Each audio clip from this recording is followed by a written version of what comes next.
एजाज साहब, आपसे जो कल इसहाकदार साहब की मुलाकात हुई है मार्को रूबियो से, उससे मुतालिक सवाल हो रहा है, पूछा जा रहा है कि इसहाकदार साहब ने कहा कि पाकिस्तान अमेरिका और चीन के दरमियान पुल का किरदार अदा करने को तैयार है। इसकी अहमियत क्या है? क्या पाकिस्तान का बतौर साजिश खुद को पेश करना दुरुस्त है? अलीना, आपको मैं 1970 में ले जाता हूं, जब अमेरिका और चीन जो है आपस में एक दूसरे के सामने खड़े थे। उस वक्त पाकिस्तान ने अमेरिका और चीन के दरमियान सालसी करवाई थी। उस वक्त पाकिस्तान के सरबराह उस वक्त के फौजी डिक्टेटर जनरल याहिया खान थे, और अमेरिकी हुकाम पाकिस्तान में आए थे, और याहिया खान खुसूसी तौर पर गए थे बीजिंग में। और ये जो स्टैंड ऑफ था एट दैट टाइम अमेरिका और चीन का, वो खत्म करवाया था पाकिस्तान ने। और आपको पता है कि यूएसएसआर जो है वो चीन का एक बड़ा की इलाय था उन दिनों में। और ये जो मुलाकात करवाई थी पाकिस्तान ने, वो आगे चल के बहुत मैच्योर होती रही, और बड़े अरसे बाद आपको पता है कि किस तरह यूएसएसआर का विड्रॉल हुआ और यूएसएसआर टूटा भी। पाकिस्तान ने उसी कॉन्टेक्स्ट में अभी इसराइल और ईरान के दरमियान मिडिल ईस्ट के मामले के ऊपर, ईरान और अमेरिका के दरमियान मिडिल ईस्ट के मामले के ऊपर सालसी कराने की पेशकश ही नहीं की है, कोशिश भी की है, जिसका एतराफ किया गया है अमेरिका की तरफ से।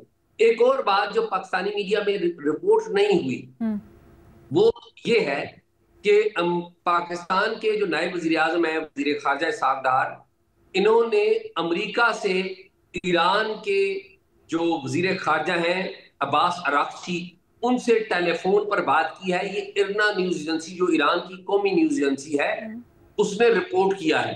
तो पाकिस्तानी वजीर खारजा का अमेरिका में बैठकर मार्को रूबियो से मुलाकात के माहौल में कॉल करना, ईरान के वजीर खारजा को और ईरान के खारजा का वो कॉल लेना, ये बड़ा अहम है। मेरे ख्याल में इससे पाकिस्तान का कद बढ़ता ही है, इससे पाकिस्तान का कद नीचे नहीं गया, और ये एक अच्छा इकदाम है। ठीक है, और चीन वाले कॉन्टेक्स्ट में बता दीजिएगा ना सर।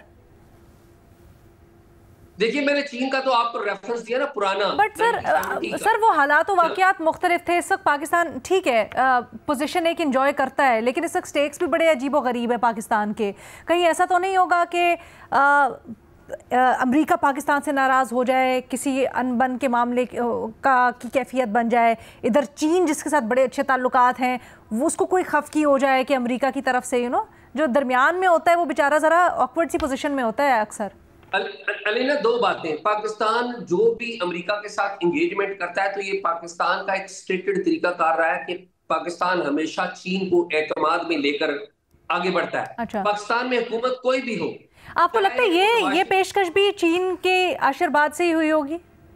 मेरे पास इस पे बारे में बराह रास्त मालूमात नहीं है, लेकिन ये बराह रास्त मालूमात जरूर है कि पाकिस्तान ने जब भी अमेरिका के साथ कोई भी इंगेजमेंट करनी होती है तो चीन को पूरा एतमाद में लेता है। और एक अलीना बात सबसे अहम है कि अगर पाकिस्तान ये करा देता है राब्ता, तो उसका पाकिस्तान को बहुत बड़ा फायदा होगा और चीन को भी बहुत बड़ा फायदा होगा। वो ये है कि पाकिस्तान को फायदा ये है कि पाकिस्तान ईरान के साथ ट्रेड नहीं कर सकता, ईरान के ऊपर पाबंदियां हैं, तो पाकिस्तान वो लीवरेज लेकर ईरान के साथ अपनी तिजारत के रास्ते खोल सकता है। और अगर ईरान के साथ रास्ते खोल सकता है तो चीन तो ऑलरेडी ईरान के साथ तिजारत कर रहा है, चीन ने तो ट्रेन सर्विस शुरू कर लिया है ईरान के साथ। तो मेरा ये ख्याल है कि पाकिस्तान ये जो गैस पाइपलाइन का जो मंसूबा है वो क्यों फंसा हुआ है, वो इसी वजह से फंसा हुआ है। और ना सिर्फ गैस बल्कि आपका पूरा फिर वो जो सी पैक है वो ऊपर तक, चाबहार तक, और आपकी मिडिल ईस्ट के लिए रास्ता को। Thank you so much. जल्दी से आगे बढ़ते हैं, फ़खर से सवाल करते हैं। फ़खर, बड़े अहम इशू आपसे पूछा जा रहा है कि सुप्रीम कोर्ट का भी एक फैसला आया है जिसमें कहा गया है कि अगर बीवी की औलाद ना भी हो सकती हो तो भी वो महर और नान नफ़का की हकदार है, बल्कि शौहर ने जो झूठे इल्ज़ामात दूसरी शादी और बीवी को छोड़ने पर जो इक़दामात किए थे उसकी बड़ी सरजनिश हुई अदालत की तरफ से, उसको जुर्माना भी आयद किया गया। सवाल ये हो रहा है, फैसला तो आ गया है और बहुत बड़ा फैसला है, लेकिन क्या माशरती रवैये भी इसके नतीजे में बदल सकेंगे? बिल्कुल, एक तो ये सवाल भी बहुत ज़बरदस्त है और जो जजमेंट है ये एक लैंडमार्क जजमेंट है। देखें, हमारी सोसाइटी में देखें कि अगर किसी शादीशुदा जोड़े के बच्चे नहीं हो रहे होते, तो उसमें पूरी सोसाइटी और पूरा जो ख़ानदान है वो मूरद इल्ज़ाम सिर्फ औरत को करार देता है कि ये इसकी वजह से नहीं है। तो ये मेरा ख्याल है कि जो ख़वातीन को हकूक़ के हवाले से एक बड़ी ज़बरदस्त जजमेंट है, लेकिन काश के इस तरह की जजमेंट्स के ऊपर कोई अमल दरामद भी हो सके ताकि हमारे माशरे में कुछ बेहतरी आ सके।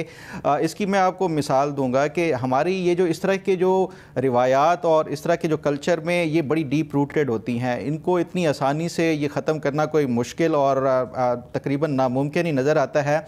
दो आपको एग्ज़ाम्पल दूंगा। एक तो हमारे जो कवानीन में एक क़ज़फ़ का कानून भी है कि गलत आपके ऊपर कोई झूठा इल्ज़ाम लगाया जाता है तो उसकी सज़ा है साबित होने पे कि अगर कोई किसी के ऊपर झूठा इल्ज़ाम लगाता है तो उसको कोड़े या इस तरह की सज़ा सुनाई जा सकती है। इसी तरह का एक और आपको एग्ज़ाम्पल दूँ, एक और कानून भी मौजूद है जो कि ज़बरदस्त कानून है लेकिन उसके ऊपर अमल दरामद नहीं होता। 1977 में भुट्टो साहब ने एक कानून बनाया था जिसमें जहेज़ और बरी के ऊपर सर्टेन रिस्ट्रिक्शंस लगाई गई थी कि इतनी लिमिट तक जो है वो जहेज़ दिया जा सकता है या इतनी लिमिट तक जो है वो बरी जो है वो दी। लेकिन उसके बावजूद भी आज तक देखें कि ये 50 साल हो गए हैं, आज तक उसके ऊपर अमल दरामद नहीं होता। तो ये कवानीन भी ऑलरेडी हमारे पास मौजूद होते हैं, स्टेटेड तो होते हैं हमारे पास, लेकिन ना तो उस तरह इन्फोर्समेंट होती है इन कवानीन के ऊपर। दूसरा, माशरती रवैये ऐसे हैं कि लोगों की जब तक जहन साजी नहीं होगी क्या होगा।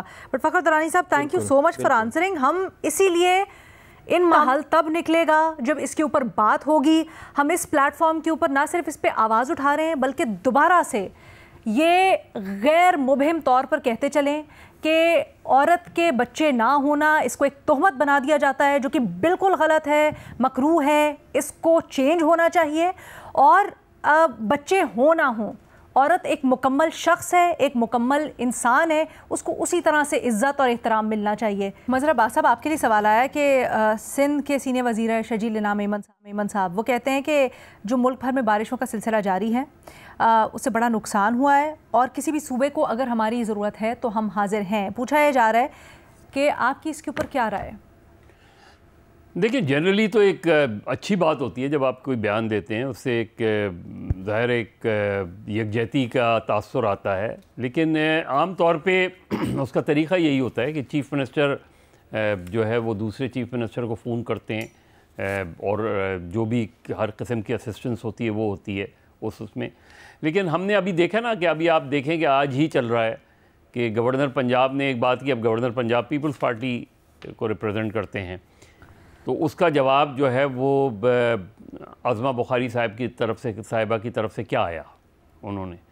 तो यहाँ इतनी ज़्यादा पॉलिटिसाइजेशन हो गई है कि अगर आप कोई गुडविल जेस्चर के तौर पे, वैसे तो सिंध को अपने ही जो सिंध में जो तबाहियाँ मची इस मरतबा तो वाली उस तरह की सूरत हाल नहीं पैदा हुई। वैसे बारिश भी नहीं उस तरह की हुई जो 2022 में हुई थी। लेकिन अगर सिंध गवर्नमेंट ऑफ़र कर रही है तो मुझे नहीं पता पंजाब गवर्नमेंट, लेकिन अगर पीपल्स पार्टी के नुमाइंदे वहाँ हैं गवर्नर और उन्होंने जिस अंदाज में बात की है उसका जवाब तो उन्होंने बहुत ही नेगेटिव अंदाज में दिया आज़मा बुखारी ने। बट आपके ख्याल में ओवरऑल वैसे एक अच्छी पेशकश है? इससे कभी भी कोई हर्ज नहीं होता। ज़ाहिर है एक सूबा दूसरे सूबे को हेल्प आउट करता है, अपनी प्रॉब्लम्स को नज़रअंदाज करते हुए भी करता है। इस तरह की चीज़ें रही हैं, माजी में भी रही हैं, अब भी रही हैं। लेकिन बेहतर ये होता है कि अगर chief minister to chief minister बात हो जाए, chief minister to prime minister बात हो जाए, इस तरह की चीज़ें, तो वो ज़्यादा बेहतर है। कोई हर्ज नहीं। ठीक है, thank you so much Madan साहब। आगे बढ़ते हैं जल्दी से। भट्टी साहब, आपसे सवाल ये हो रहा है, तहरीक ये जो 5 अगस्त को अपने पीक पे पहुंचनी है, उसके लिए मोमेंटम जो बानी पीटीआई को चाहिए वो आपको बनता हुआ नज़र आ रहा है? जी मैडम शेख, पाकिस्तान तहरीक इंसाफ कोशिश कर रही है, लेकिन दूसरी तरफ से सुना जा रहा है कि गिरफ्तारियां, छापे, फहरिस्तें बनना भी शुरू हो गई हैं। अच्छा। तो पाकिस्तान तहरीक इंसाफ कोशिश तो कर रही है वो कि इसको मोमेंटम बनाया जाए, और मोमेंटम इस तरह का थोड़ी होगा कि वो पहले वाला थोड़ी है कि इस्लामाबाद आएँ या लाहौर आएँ या किसी जगह जलसा आएँ। तो जहाँ जहाँ उनकी वो जलसे करेंगे। सर, अब जहाँ ये जो प्लान आप बता रहे हैं, क्या इसका ऐलान हुआ है या कोई हिकमत अमली अभी सामने आपकी इत्तला में है? जी मैडम शेख, बैरिस्टर अली ज़फ़र, सलमान अकरम राजा, बैरिस्टर सलमान गौर ने बात की थी परसों कि हम इस्तिजाज करेंगे, कोई ये नहीं होगा कि कहीं जाएंगे, इस्तिजाज होगा और उस दिन इमरान खान की कैद को 2 साल होंगे, तो उस हवाले से तकरीरें और जलसे वगैरह जहाँ वहीं करेंगे। अच्छा भट्टी साहब, एक और चीज़ की तरफ इशारा हो रहा है, वो आपसे सवाल बना के पूछ लेती हूँ। ये खबरें गर्दिश कर रही हैं कि कासिम सुलेमान जो अमेरिका में थे खान साहब की रिहाई से मुतल्लिक, उनको जमाइमा साहिबा ने बुला लिया है वापस। ये क्या मामला है? आपकी इससे मुतल्लिक कोई इतलात हैं सर? जी मैडम शेख, मैं ये तो नहीं कहता कि यह खबर गलत है या झूठ है, लेकिन जहाँ तक मैंने अभी तक पता किया, इस वक्त इस घड़ी तक कोई ऐसी खबर नहीं है। अच्छा, कि कोई लंदन से भी 1-2 ज़राए जो हमारे रिपोर्टर्स हैं। ठीक है, आपके मुताबिक इस तरह की अभी तक कोई खबर नहीं है।